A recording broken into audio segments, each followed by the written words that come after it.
Welcome back. अक्सर हम सब यही सोचते हैं ना कि बस और पैसा कमा लें तो सारी परेशानियां दूर हो जाएंगी।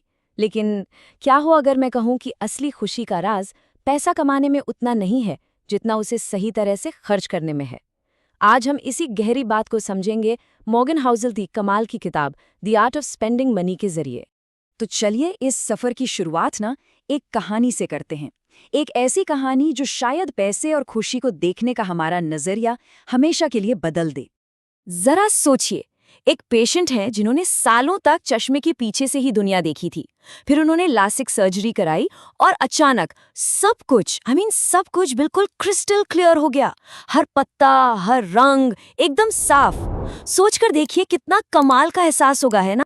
लेकिन कुछ हफ्ते बाद जब वो अपने फॉलोअप के लिए आई ना, तो उनकी आंखों में खुशी नहीं थी, आंसू थे।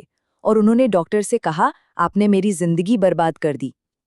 डॉक्टर तो हैरान, उन्हें समझ ही नहीं आया ऐसा क्यों। क्योंकि उन्होंने ये सोचा था कि साफ नज़र उनके लिए प्यार और रिस्पेक्ट खरीद लेगी।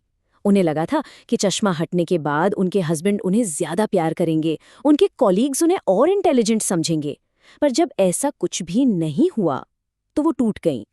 और यहीं से पैसे की कहानी शुरू होती है। हम भी तो अक्सर पैसा खर्च करके वो चीज़ें पाने की कोशिश करते हैं जो हम चाहते हैं, जबकि हमें ज़रूरत किसी बिल्कुल अलग चीज़ की होती है।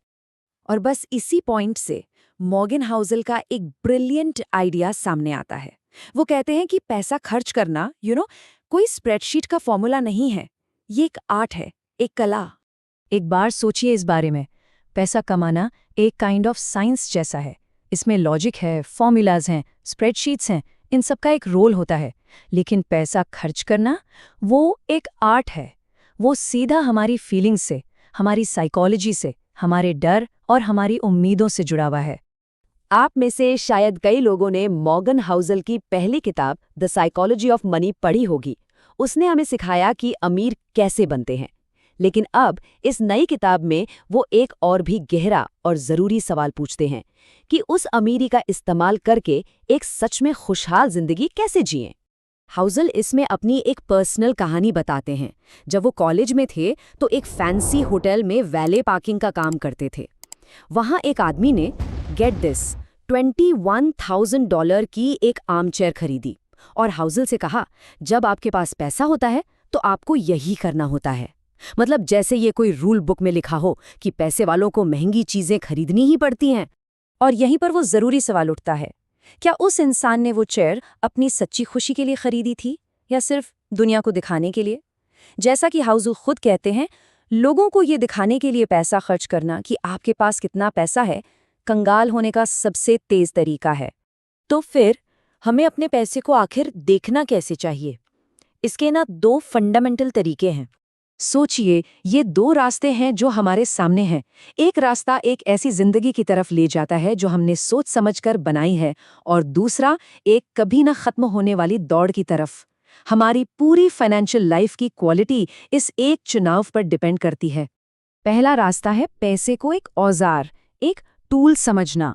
एक ऐसा टूल जिससे वो जिंदगी बनाई जा सके जिसे हम सच में जीना चाहते हैं। एक ऐसी जिंदगी जहां अपने परिवार के लिए वक्त हो, अपनी हॉबीज को फॉलो करने की आज़ादी हो, और सबसे ज़रूरी, मन की शांति हो।